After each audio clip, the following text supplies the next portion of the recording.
cyabishye byagenze itera. uyu munsi cyakubiye se papa? Cyane rwose mwana. Niyo bahatu. ko numva uyu munsi inzara imere nabira. Ibyo ni ibisanzwe na mesa ya mbere turakumenyereye ma. Mbona papa yarakaye se uyu munsi byagenze ute? Wamwaje se numure? Papa byagenze ute?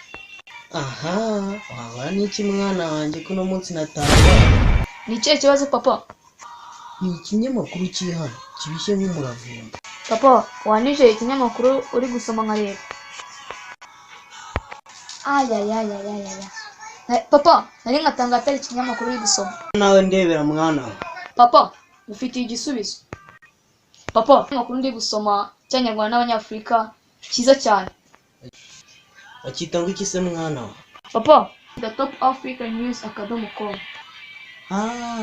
Ziko nandeke zigeze kumbwira iki kinyamakuru kiraryoshye nzagisome. Mwana wagenda ukizane ndebe. Papa kanyikuzanire urebe. Ni iki papa intera ijisho? Sirota kinyamakuru nari nabuze. Dore kinyamakuru nari nabuze. Harya mwana w'iki kinyamakuru bakita ngo iki? Papa bakita top African news.com.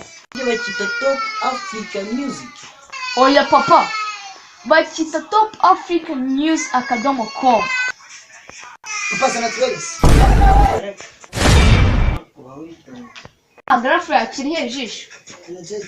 Ese ko mara kiri mu cyongereza kandi aratabajijutse ngo basha kugisoma gute? Reka. Ugikubita yijisho ku ishusho utusobanukirwa. Top African news.com. Nawe YouTube searching top African news.com.